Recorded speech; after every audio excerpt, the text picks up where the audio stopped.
पुराण, फिर नारद पुराण, ब्रह्म पुराण, गरुड़ पुराण, भविष्य पुराण, अग्नि पुराण, ब्रह्मा व्यवर्त पुराण, विष्णु पुराण, मत्स्य पुराण, मार्कंडेय पुराण, लिंग पुराण, कर्म पुराण, स्कंद पुराण, वामन पुराण, वारा पुराण, वायु पुराण और ब्रह्मांड पुराण, ये पुराणों का रचना किया गया था। बताइए, तो एक दिन भर में कविता नहीं लिख सका अपन मन से, बताओ। और थोड़े भाई, हाँ, कई हजार साल लग गए इनको लिखने में। और जब ये लिखे ना तो गणेश जी वहां से चले गए कैलाश पर्वत। लेकिन प्यारे श्रोता समाज, 17 पुराण लिखने के बाद भी ना व्यास जी का मन नहीं भरा, मन असंतोष हो गया व्यास जी का। व्यास जी सोचे, हे भगवान, मैं काला नहीं लिखे हूँ प्रभु, 17 पुराण लिखने के बाद मेरा मन असंतोष कैसे हो गया, क्या छूट गया मेरे से, मैंने क्या नहीं लिखा। और व्यास जी उदास हो गए और गंगा नदी के किनारे जा करके बैठ गए। व्यास जी उदास होके बताओ, क्या छूट गया मुझसे, क्या नहीं लिखा हूं मैं, किसका पुराण नहीं लिखा हूं मैं। उसी समय वहां कौन आए, कौन आए? जय नारायण, जय नारायण, जय जय नारायण नारायण हरि हरि, जय जय नारायण नारायण हरि हरि, सत्य नारायण नारायण हरि हरि हरि, लीला सबसे करी हरि हरि, लक्ष्मी नारायण नारायण हरि हरि, लक्ष्मी नारायण नारायण हरि हरि, सत्य नारायण नारायण हरि हरि, सत्य नारायण नारायण हरि हरि, नारायण नारायण। कौन आए? नारद जी आ गए। नारद जी है ना, जाकर देख लेना, अमरनाथ की यात्रा पर जाओगे, गांव आपको पड़ेगा, बैल ग्राम पड़ता है पहला में, है ना, वही नंदी रुक गए थे। फिर 21 दिन चले, तो 21 दिन चले तो भगवान के जटाओं में जो चंद्रमा रहता है वो भी, मैं नहीं चल पाऊंगी भोलेनाथ, बोले तुम रुको। और जहाँ गंगा रुकी उस क्षेत्र का नाम पड़ा है पंचतरणी गंगा, वो आज भी है वो जगह जहाँ गंगा माँ रुकी है। अमरनाथ की यात्रा पर जाओगे, गाँव आपको मिलते जाएगा। फिर आगे चले, तो आगे चले तो भगवान का नाग है ना, सर्प, वो थक गया, बोले मैं भी नहीं चल पाऊंगा भोले। गणेश टॉप, वो आज भी जगह है ना, हाँ, सब थक गए, विश्वास जी कोई नहीं चल पाए, मात्र 2 लोग बचे, कौन? शिव और पार्वती। ये दोनों चले अमरनाथ की गुफा में। वहां चले तो अमरनाथ की गुफा में दोनों पहुंचे ना, तो माता कि जितने भी जीव जंतु वो भाग जाओ, वरना मैं तीसरा नेत्र से भस्म कर दूंगा। शिव बोले बिल्कुल पार्वती। अब तो भगवान शिव डमरू को बजाए और बोले, जितने भी जीव जंतु इस पर्वत गुफा में हो निकल जाओ, नहीं तो मैं सबको भस्म कर दूंगा। सब जन भगा गए जी, पंखा वाला मन उड़ा के डर के मारे, पैर वाले मन दौड़ गए। अब अंडा खराब हो गया, मतलब खत्म हो गया है, खराब हो गया है अंडा, और जीव बड़े कोई चांस नहीं रहा है ना, खराब हो गया है अंडा, सड़ गया है, मतलब है ना अंडा। अब पार्वती कहते सब जन जेल से लाते, प्रभु चलिए कथा शुरू करें। तो शिव का कथा बताइए, जन थोड़ी बोलत बैठे नहीं, बेचारा कहूँ कर रहे। हाँ, श्रोता बड़े, और श्रोता कितने प्रकार के होते हैं? 3 प्रकार के श्रोता होते हैं। कथा सुनने वाले 3 प्रकार के होते हैं। कौन कौन कौन कौन होते हैं? एक जन है सरोता, एक जन है सोता, अब एक जन है श्रोता।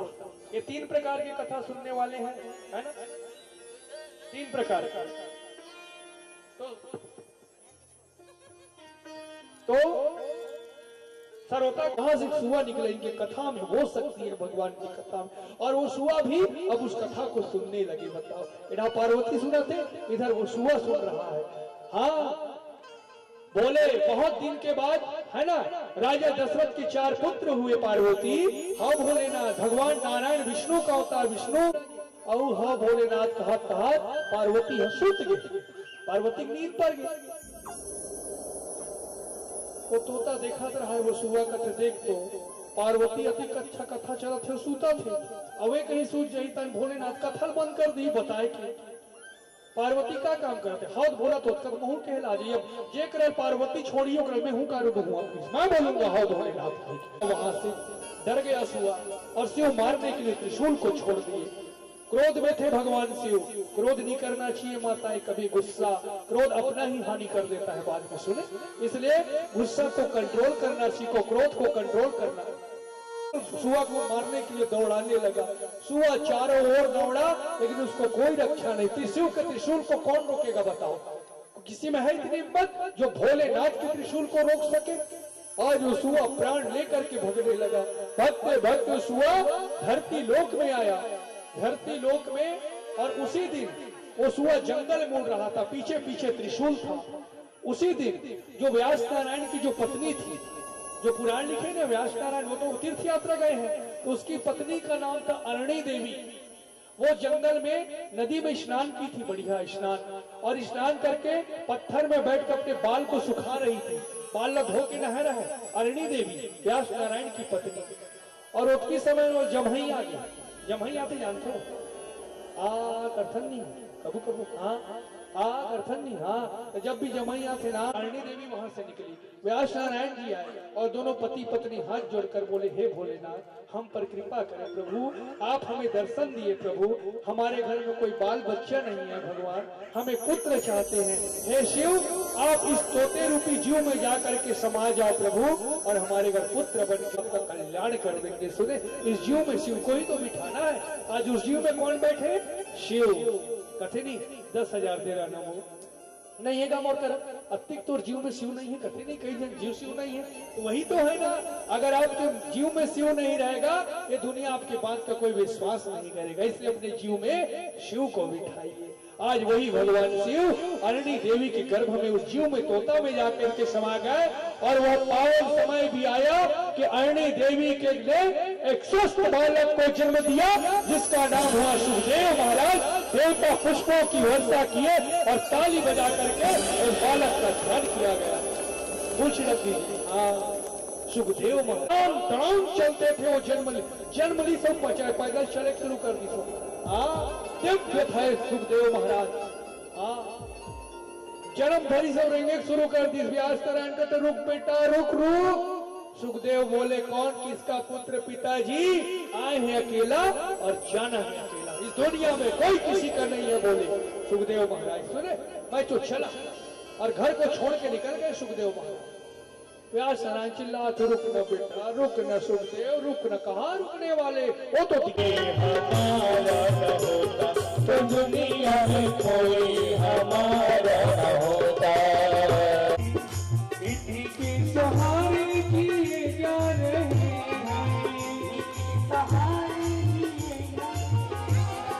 इन्हीं के सहारे जिए जा रहे हैं, सहारे जिए जा रहे हैं। राम का अमृत पिए जा रहे हैं, राम का अमृत पिए जा रहे हैं। राम का ये अमृत पिए जा रहे हैं, राम का ये अमृत पिए जा रहे हैं। राम का अमृत पिए जा रहे हैं। नजरे करम का इशारा न होता, नजरे करम का इशारा न होता तो सहारा न होता, सुंदर का सहारा न होता तो दुनिया में कोई हमारा न होता, तो दुनिया में कोई हमारा न होता। राधे राधे।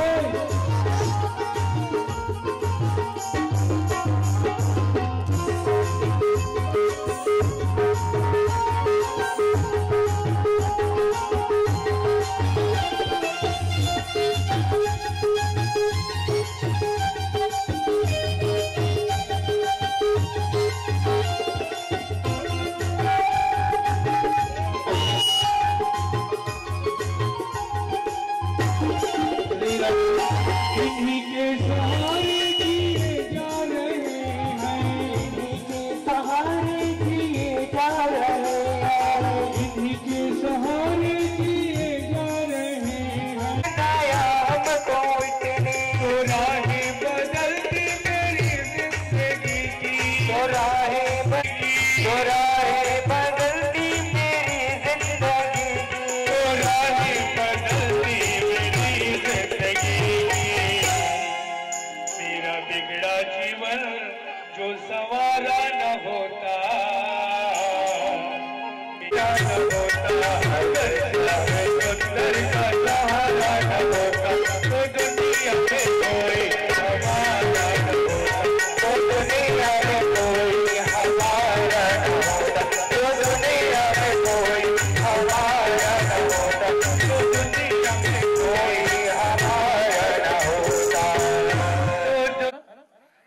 कहाँ तक कथा सुने, कहाँ तक सुने, याद दिलाइए अब। हाँ, उसके बाद क्या हुआ था? अमर कथा समाप्त हुआ, फिर किसी का जन्म हुआ था। किसका जन्म हुआ? बढ़ाइए भैया इसका माइक का आवाज बढ़ाइए, अच्छा से बढ़ा दीजिए, है ना। सुखदेव है ना, भगवान शिव के अवतार कहलाए हैं। प्यारे श्रोता, अंधे का पुत्र अंधा। उस दिन ये बात दुर्योधन के मन में घर कर गया था। द्रौपदी, एक दिन इस अपमान का बदला मैं तुझसे अवश्य लूंगा। नहीं बोलना था ना उस समय द्रौपदी को ऐसा, लेकिन वो बोली, अंधे का पुत्र अंधा। कभी किसी का मजाक ना उड़ाए, वरना आपके साथ भी भविष्य में ऐसा हो सकता है। इसलिए तो हुआ था महाभारत। तब से दुर्योधन द्रौपदी को बिल्कुल पसंद नहीं करते थे। वो सुने, हाँ, ये है महाभारत। प्यारे श्रोता समाज, भीष्म पितामह, सुने हो नाम भीष्म पितामह का आप लोग? भीष्म पितामह ये महाभारत का सबसे शक्तिशाली योद्धा था। ये भीष्म पितामह, इसको मारना नामुमकिन था। इसकी मृत्यु कैसे होती? अगर वो चाहते तब मृत्यु होती। इनको इच्छा मृत्यु का वरदान मिला था, इसलिए इनको मारना बड़ा असंभव था। भीष्म पितामह को कोई नहीं मार सकते थे, लेकिन इसको भी बाणों की सैया मिला था। याद है आप लोगों को? देखना टीवी में, सीरियल में देखे होंगे, बाण में सोए थे। बाणों की सैया मिला था भीष्म पितामह को। क्यों मिला? क्यों मिला? हाँ, जैसा कर्म करोगे वैसा तो फल भोगना पड़ेगा इंसान, है ना। हाँ, आपका कर्म ही आपके फल को निर्धारित करते हैं। आप जैसा कर्म करोगे वैसा तो आपको भोगना पड़ेगा, ये भी निश्चित है। इनको बाणों की सैया मिला। अर्जुन ने मारे थे भीष्म पितामह को, बाणों की सैया में सुलाए थे, पूरा शरीर इनका छेद हो गया था। इनको भी बाणों की सैया मिला। क्यों मिला? वो तो धर्मात्मा थे, वो तो धर्मात्मा थे भीष्म पितामह, कभी अधर्म के विरुद्ध काम नहीं किए। फिर भी बाणों की सैया क्यों मिला? क्यों मिला जानते हो? पिछले जन्म में भीष्म पितामह एक दिन उधर से गुजर रहे थे, बचपना था इनका, और एक सांप उधर से चल रहा था, नाग सांप। तो ये क्या किया, हंसी मजाक में उस सांप को एक डंडे से उठा लिया विश्वास से, और उस सांप को फेंक दिया।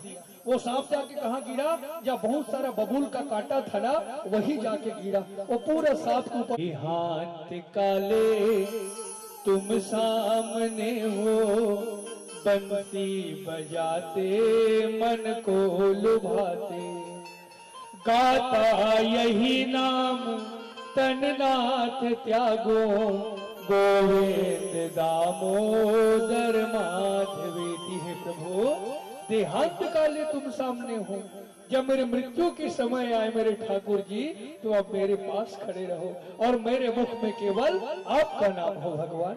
अगर इस तरह आप वो कहोगे तो एक दिन भी आपको गौलोक की प्राप्ति होगी। माताएं सुने, हाँ, इसलिए रोज भगवान का नाम लेने का प्रयास कीजिए। सीताराम सीताराम सीताराम कहिए, सुने हो?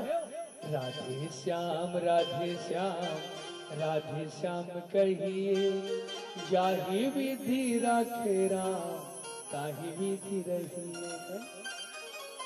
मुख में हो राम नाम, राम सेवा हाथ में, तू अकेला नहीं प्यारे, राम तेरे साथ में।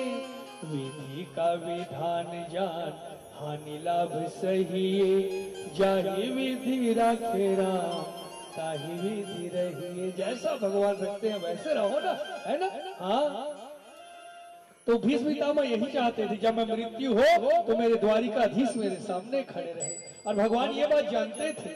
और जब भीष्म सूर्य उत्तरायण हुआ तो प्यारे श्रोता समाज, आज भगवान कृष्ण बंसी लेकर के भीष्म पितामह के सामने प्रकट हो गए।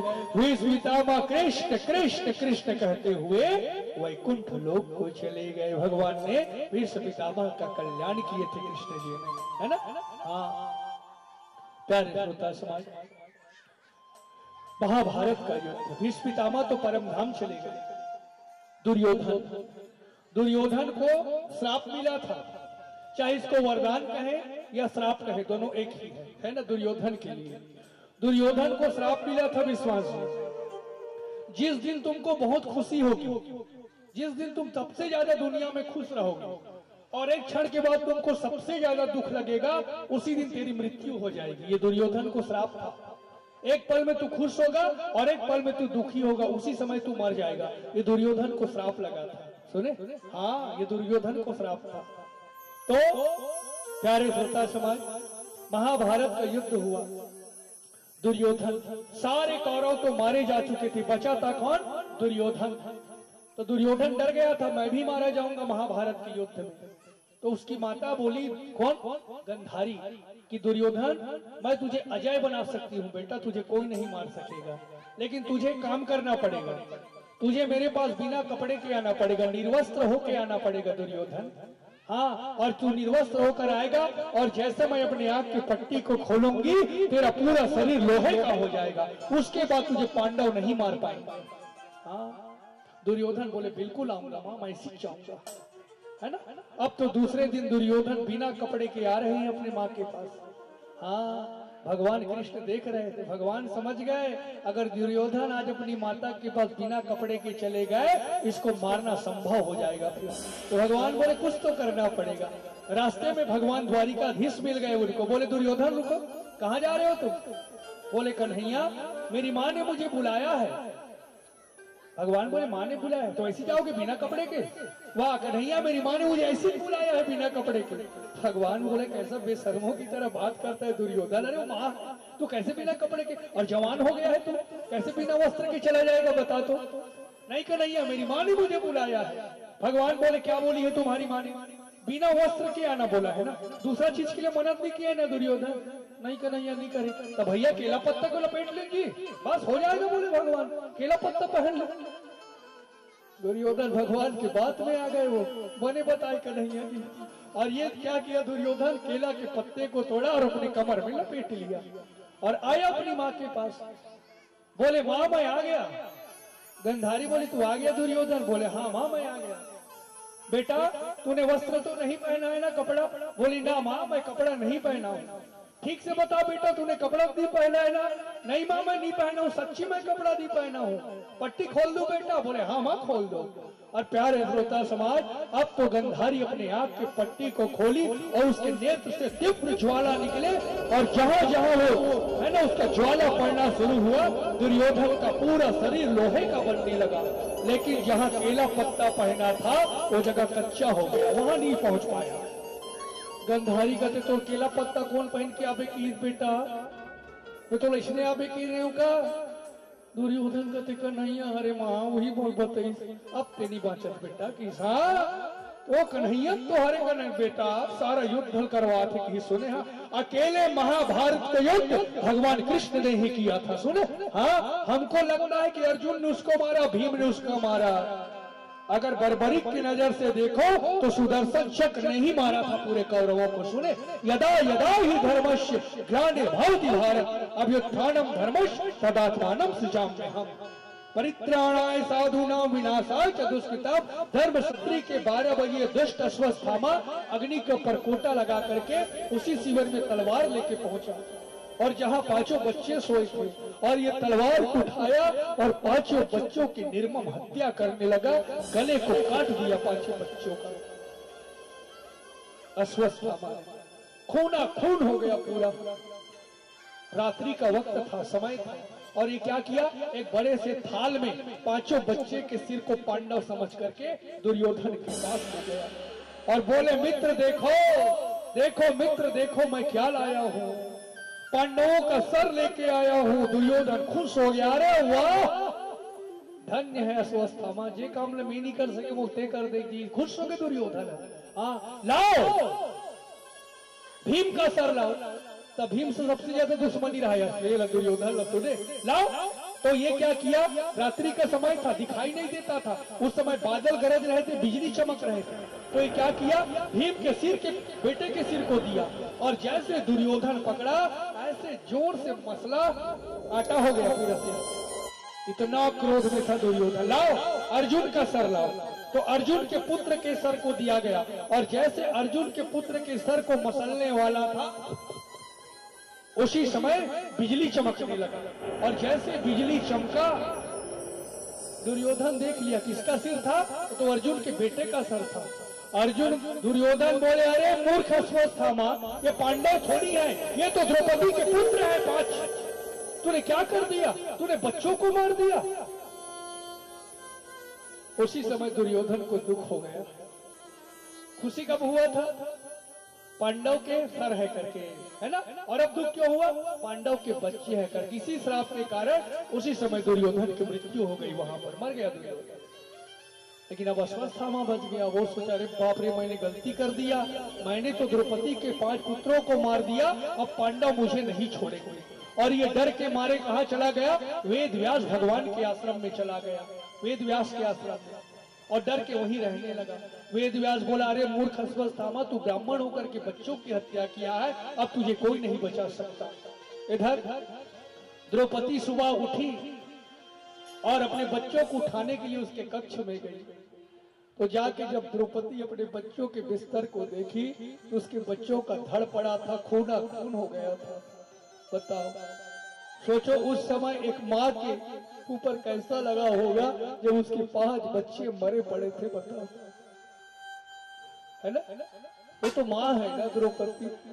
रो रो के बुरा हाल हो गया द्रौपदी, सिर नहीं रहा है बच्चा बन के। बताओ, बात में धड़ पड़ा, रोने लगी द्रौपदी।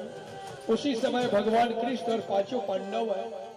द्रौपदी बोले, हे कन्हैया, किसने मेरे बच्चों को मार दिया है प्रभु। भगवान बोले, द्रौपदी मैं जानता हूँ।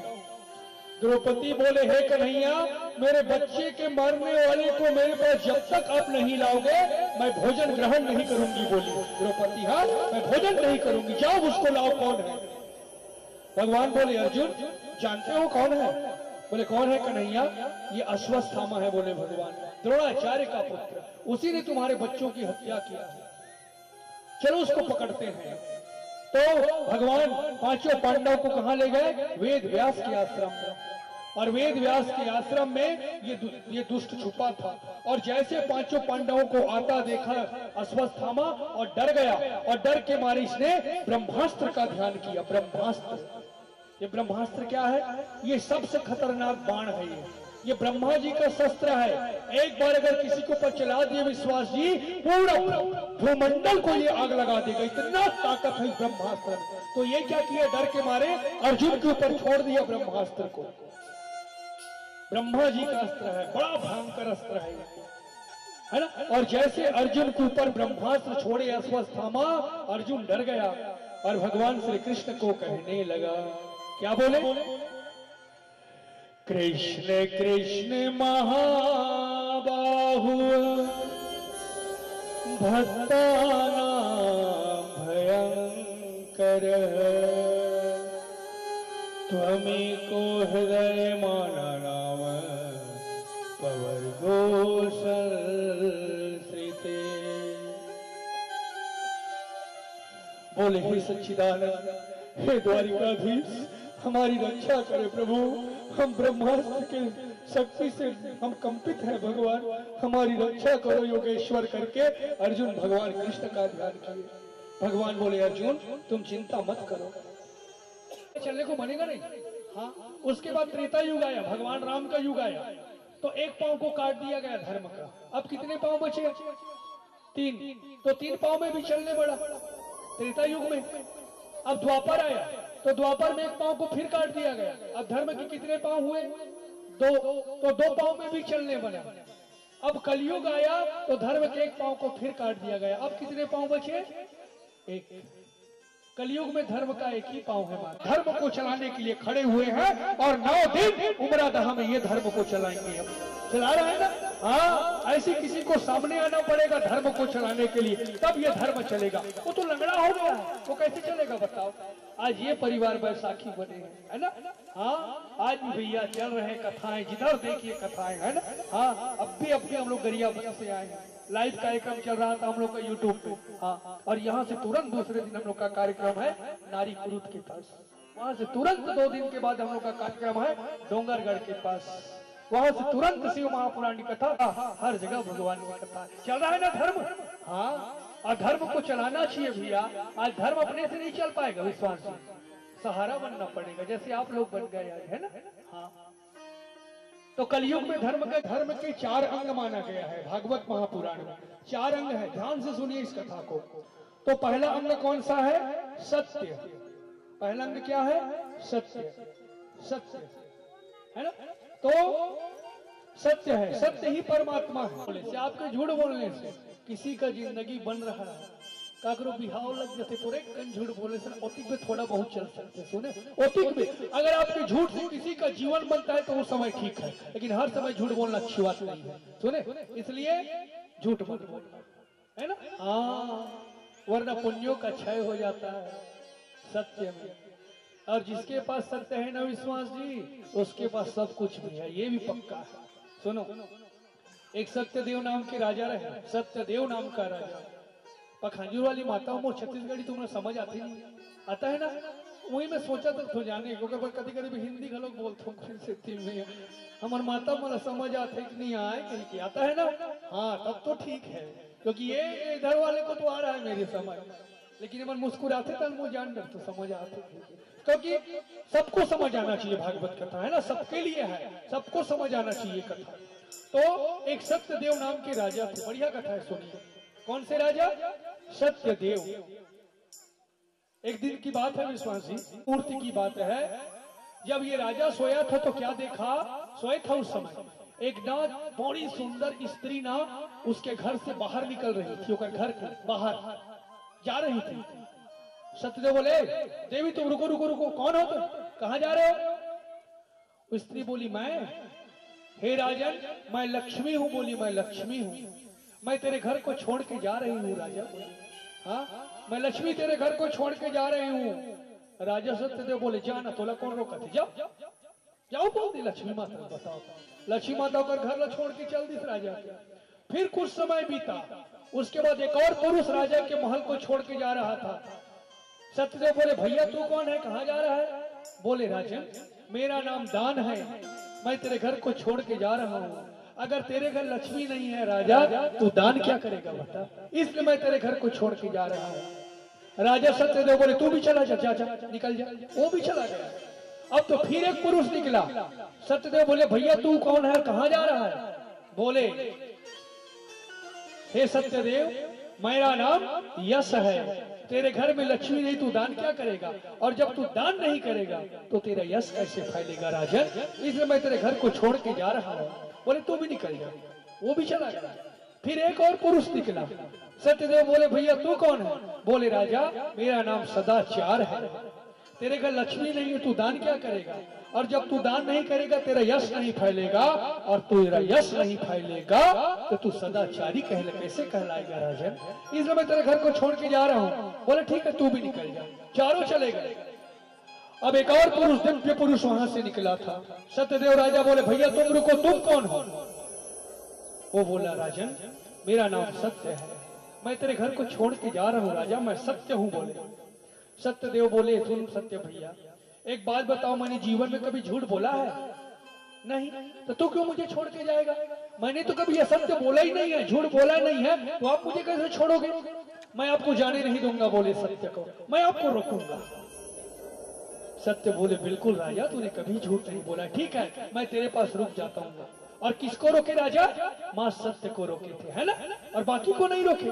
और ये लोग चारों वो तालाब कर बैठे हैं, अभी मन इंतजार करते हैं जनऊ बाँचे अही तहन जाबो कहीं, क्यों सत्य देखत रहे मन तो सत्यलत राजा रोक गई।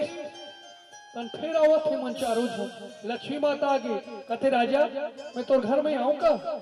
राजा कहते, ते मोर घर में कैसे आवे? वाह राजा, तोर घर तो सत्य है राजा, और जी सत्य रथे ना वहां में लक्ष्मी रथो राजा।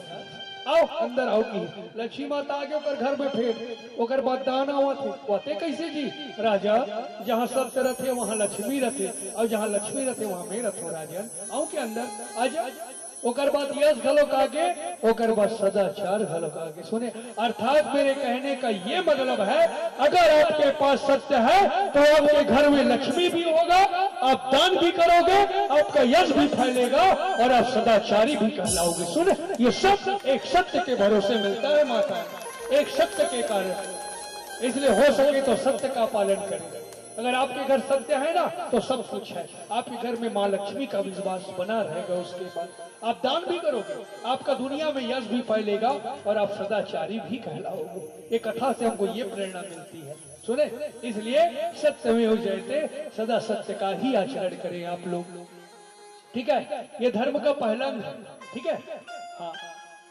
प्यारे श्रोता समाज अब दूसरा अंग धर्म दूसरा कौन सा है तप है तप तलवार की तप पतंग के तप तप करो कथे तप और तप नहीं करवे का हो तो कलयुग में पवित्रता कहाँ बची है विश्वास कोई पवित्र नहीं है कलयुग में सुने हाँ बाहर से सभी पवित्र लगते हैं एकदम बाहर से फेयर एंड लवली और पॉन्स पाउडर मार के यहाँ चप लिपस्टिक लगा के और अंदर में देख रजगट भरा है वही कभी सुंदर सुंदर कलयुग में पवित्रता नहीं बची बाहर से सब जोरदार दिखते हैं और अंदर से देख मलिन है सब जन है नहीं सुंदर सुंदर मतलब क्या होता है कोई बताओ सुंदर मतलब क्या होता है सुंदर का शाब्दिक अर्थ क्या है जानते हो सु मतलब अच्छा और अंदर मतलब भीतर जो अंदर से सुंदर है वही सुंदर कहलाता है सुने इसमें नहीं होता ये में नहीं होता ये तो 40 साल के बाद ऐसे शुरू हो जाता है सुने हाँ सुंदर बता तो जिसका व्यवहार अच्छा है जिसकी आदतें अच्छी है जिसका मुख प्रेम बोलता है वही सुंदर कहलाता है सुने हाँ ये ऊपरी आवरण से कुछ नहीं होने वाला किसी का हाँ कई जन सुंदर मुझे देखे हो माताओं बोलबे नहीं बोले के दिन के हरे 40 साल के बाद ऐसे होते कि बता तो कब काला तो का घमंड कर देते हैं बताओ हाँ किस चीज का घमंड है बताइए सुंदरता हमेशा नहीं रहेगी आपको सुने हाँ इसलिए घमंड छोड़ो अरे तन क्या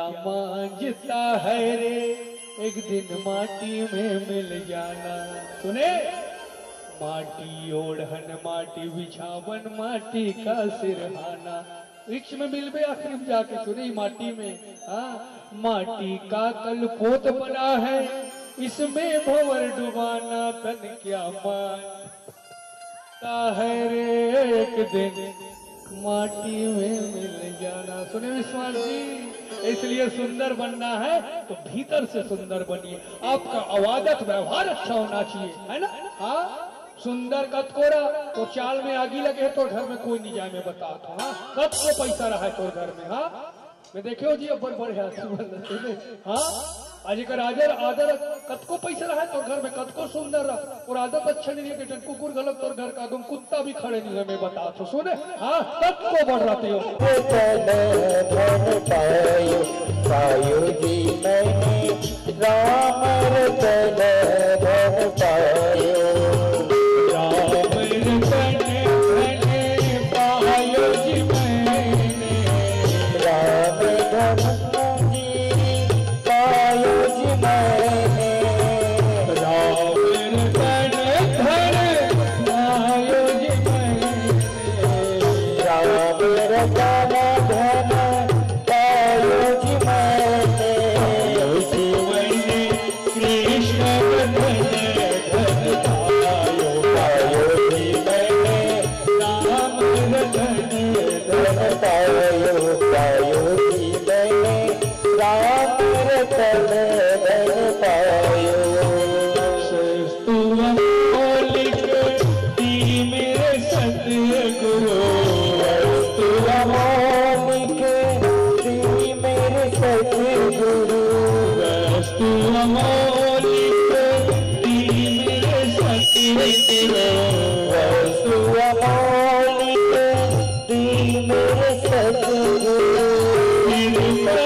राम रतन धन पायो, पायो जी मैंने राम रतन धन पायो, पायो जी मैंने राम रतन धन पायो।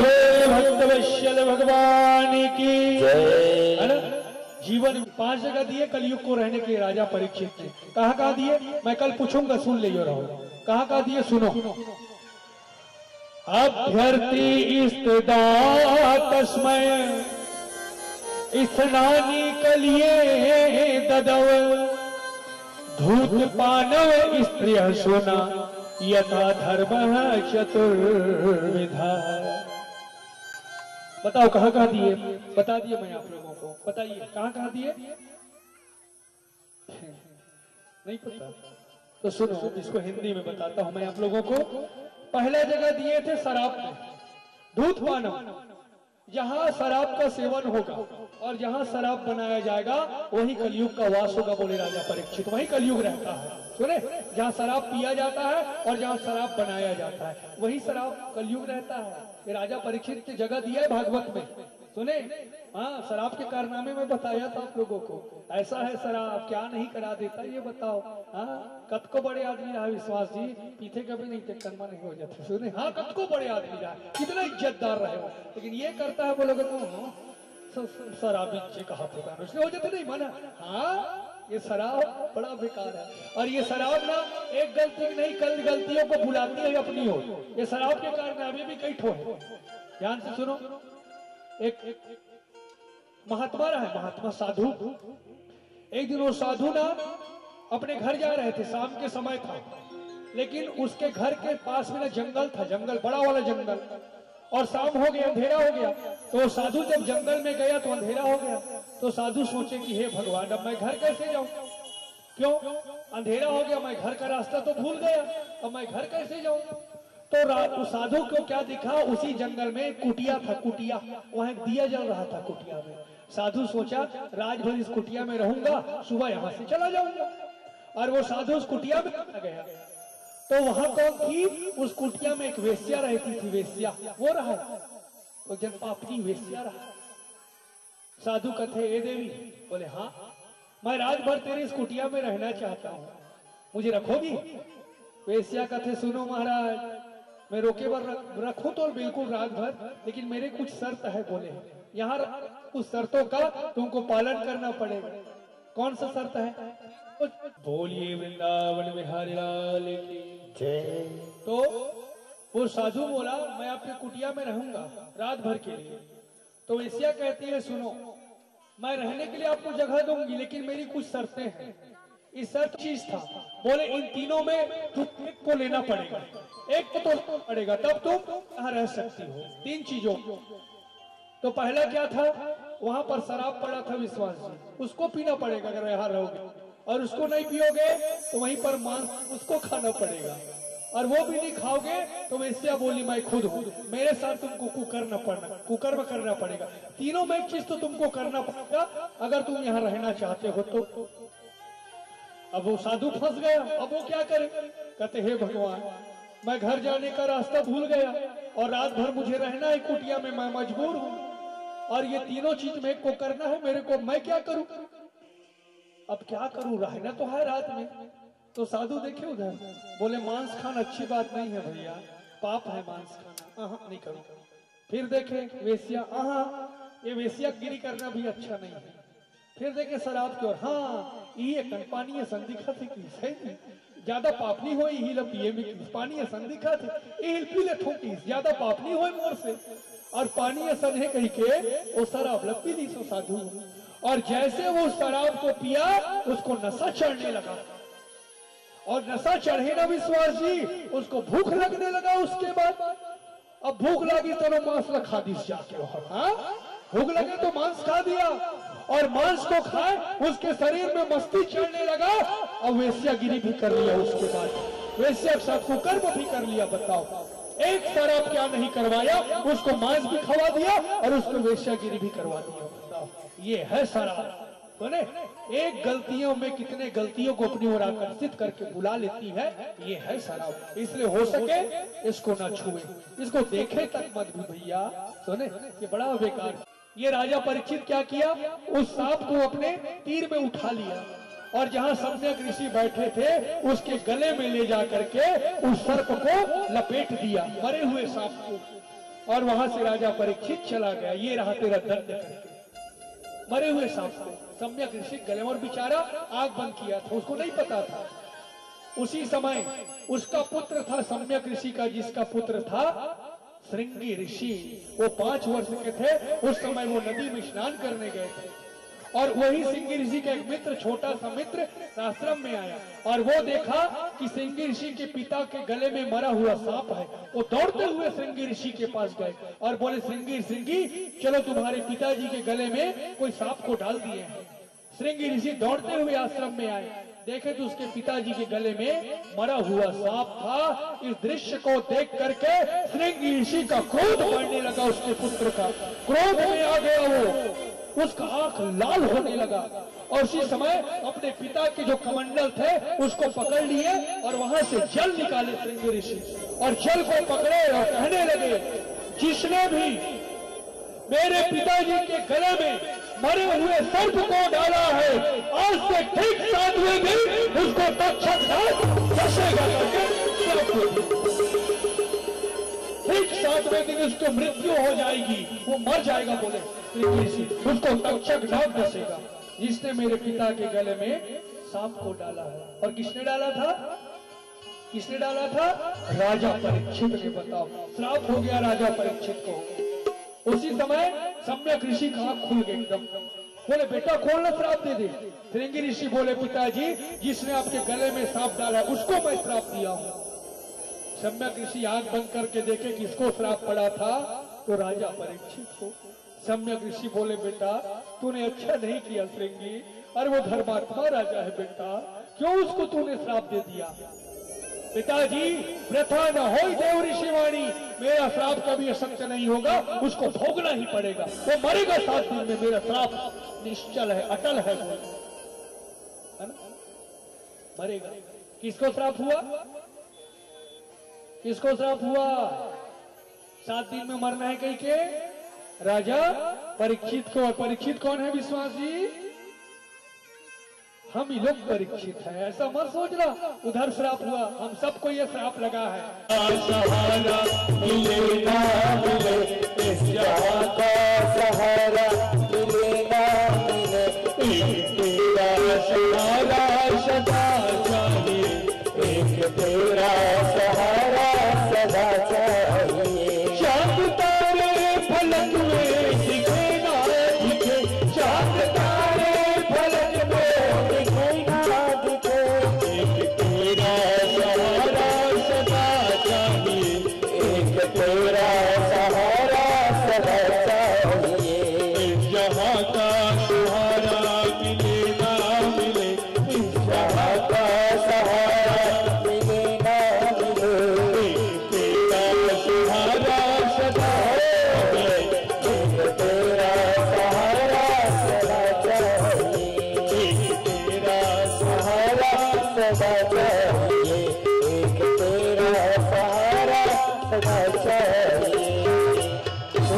सहारा मांगना है तो भगवान से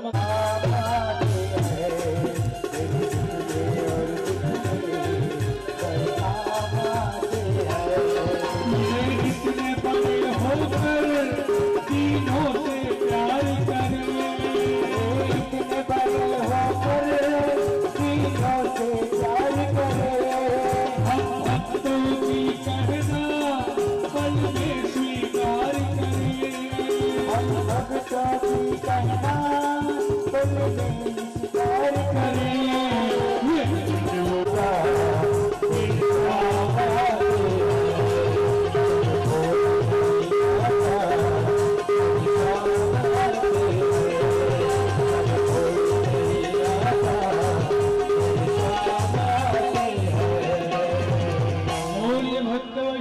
और आए कहा गंगा नदी के किनारे 88,000 ऋषि बैठे थे। वहां सोने का एक आसन लगा था सुखदेव महाराज के लिए। और जैसे सुखदेव महाराज वहां पर आए 88,000 ऋषि खड़े हो गए उनको देखकर। व्यास नारायण क्यों रे? क्योंकि आज मेरा बेटा उच्च आसन में बैठ करके भागवत कथा सुनाएगा। जब बेटा भवन कैसे बना गुरुजी, मुझे वह कथा बताइए, है ना। ये जंगल पहाड़ मनुष्य जीव जंतु पेड़ पौधे कैसे बने गुरुजी, मुझे वह बताइए। सृष्टि का निर्माण कैसे हुआ? तो बोले हे राजन सुनो, एक बार भगवान श्रीमन नारायण सच्चिदानंद भगवान श्रीमन नारायण जब इनको सोने का होता है विश्वास जी, ये दुनिया में प्रलय करते हैं। सुने, ये दुनिया को प्रलय कर देते हैं भगवान, जब इसको नींद आता है भगवान को तब। हाँ, कुछ नहीं बचता, सारी दुनिया को जल में डुबा देते हैं और अपन खुद शेषनाग की सैया पर जाके ये सो जाते हैं। कुछ नहीं रहता, न ब्रह्मा रहते हैं, न इंद्र, न चंद्र, कुबेर, कुछ नहीं रहते। बस दो ही लोग नहीं मरते, बाकी सब मरते हैं इस दुनिया में। कौन कौन नहीं मरते बताओ? बाकी सब मरते हैं, दो लोग नहीं मरते बस। दो अजन्मा है, दो अविनाशी, इनकी मृत्यु कभी नहीं हो सकती। कौन कौन है जानते हो? कौन है? एक है भगवान शिव और दूसरा है भगवान नारायण। ये दोनों कभी नहीं मरते, ये दोनों अविनाशी हैं। उसके बाद सबकी मृत्यु होती है, ब्रह्मा जी की भी मृत्यु होती है, वो भी एक निश्चित काल के लिए ही रहते हैं। इंद्र की भी मृत्यु होती है, चंद्र कुबेर सबकी मृत्यु होती है, केवल ठाकुर जी को और भगवान शिव को छोड़ करके बाकी सबको मरना पड़ता है इस दुनिया में। वो अविनाशी है, उनकी मृत्यु नहीं हो सकती। वो तो ईश्वर है, जगत पिता है, दोनों, उनकी मृत्यु नहीं होती। तो भगवान नारायण पूरे दुनिया में प्रलय करके जल में सो रहे थे। और कितना दिन सोए?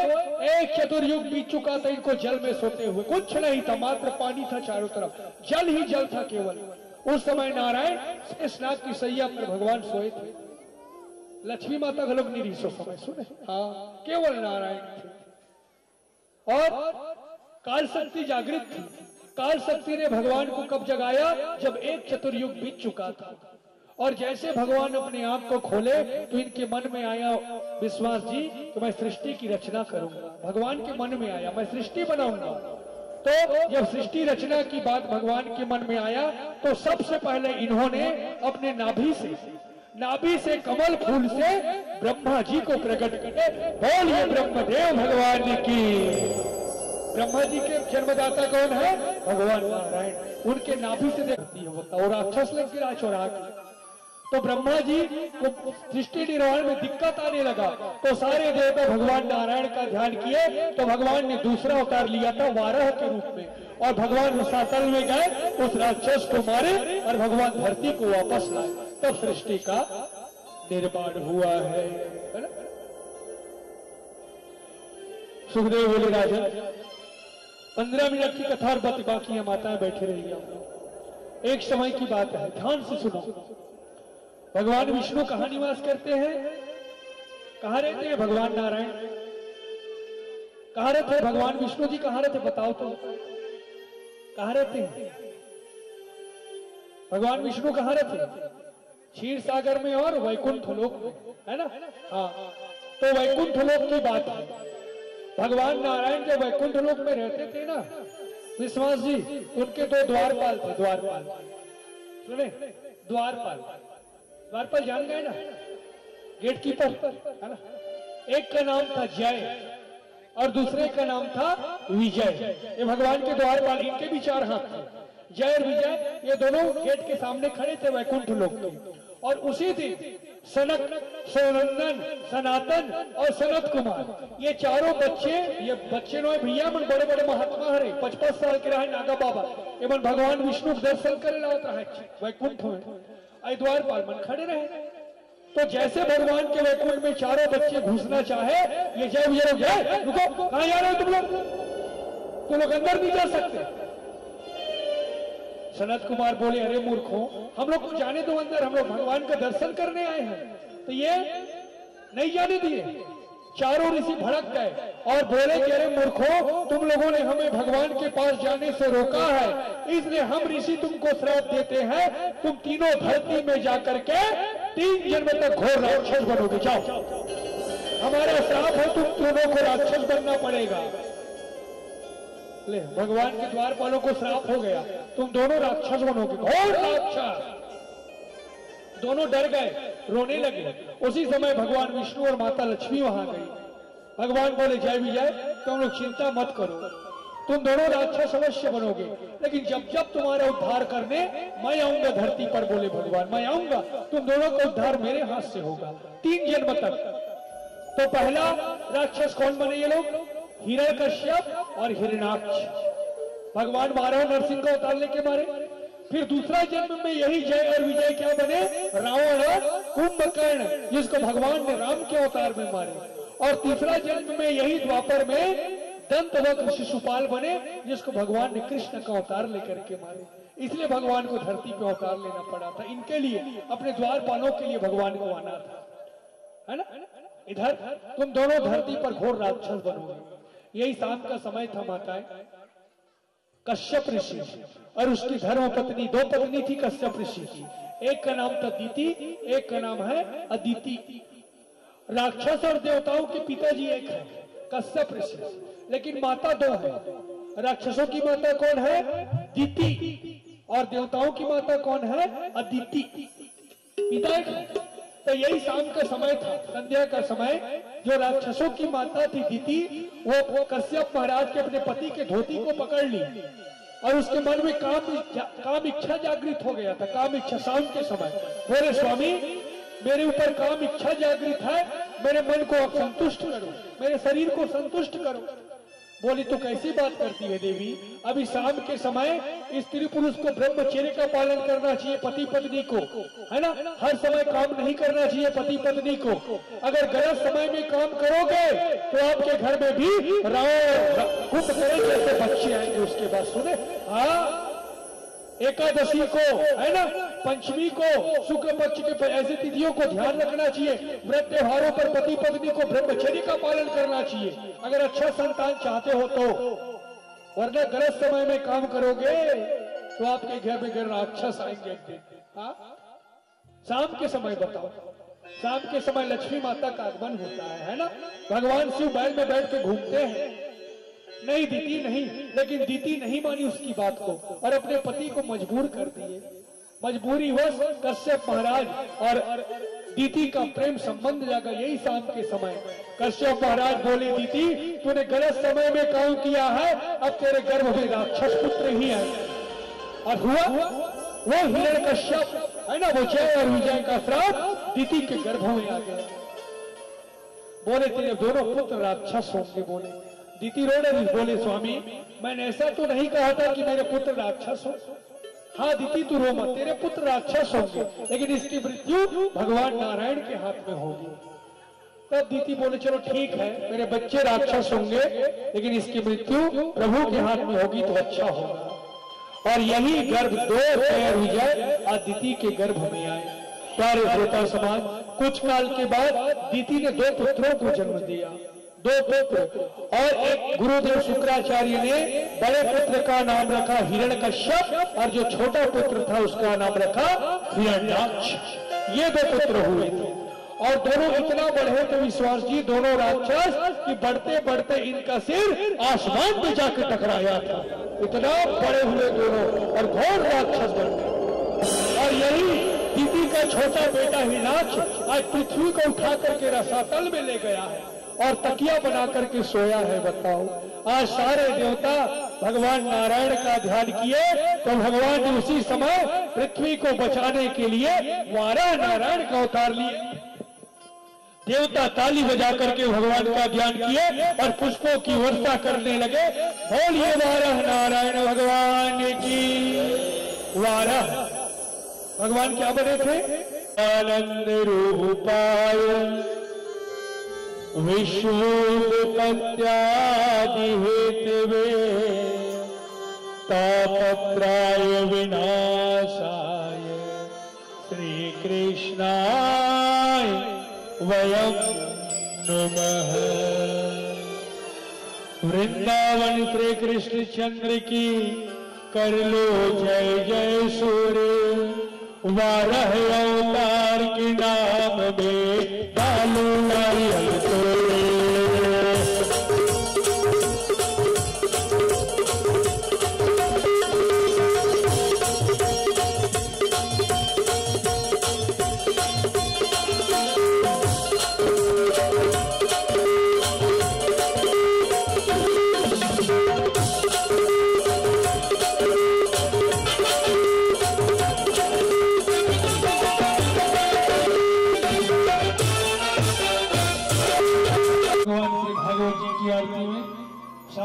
है।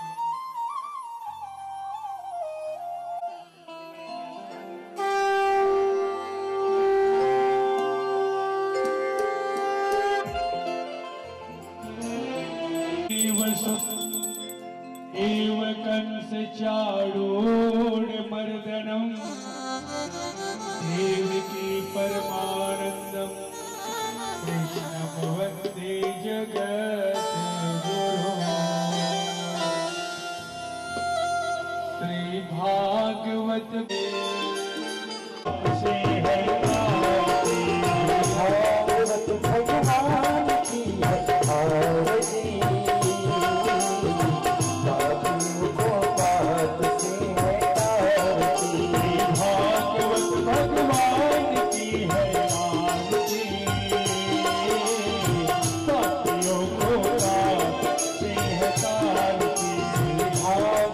भगवान की है आरती।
जानकी नायकम रामचंद्र हरे राम राम राम हरे कृष्ण हरे राम राम राम हरे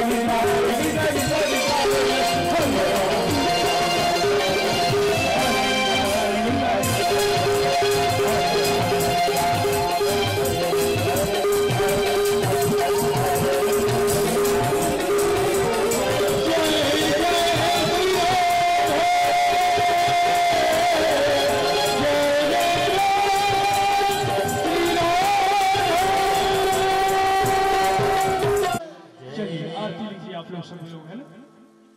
अब आइए, अब क्या करना है, अब प्रार्थना करना है। 2 मिनट बैठे बैठे पाँव की रात नहीं, अब एक लहराना है सब झंडा, कोई खड़े नहीं रहना है, सुने थोड़े थोड़े लहराओ सब। कैसे लहराना है? बने मोहन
श्रावण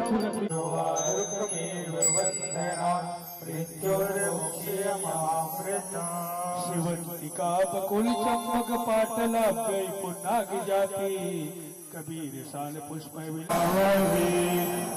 भागवत महापुराण की, बोली राधा कृष्ण भगवान की, बोली लक्ष्मी नारायण भगवान की, बोली श्यामपति रामचंद्र की, बोली उमापति महादेव की, बोली हनुमान जी महाराज की, बोली विदानंद स्वामी की, बोली जगन्नाथ भगवान की, बोली बालाजी भगवान की, बोली भद्रकाली माता की, बोली राजता, बोली भारत माता की, बोली गौ माता की, बोली धरती माता की, बोली तुलसी माता की, बोली पवन ग्राम उमरादहा की, बोली विश्वास परिवार की, बोली आज की आनंद की, बोली आज के आनंद की, बोली बढ़ाए हुए भक्तों की, प्रेम से बोलिए बोली राधा रानी सरकार की।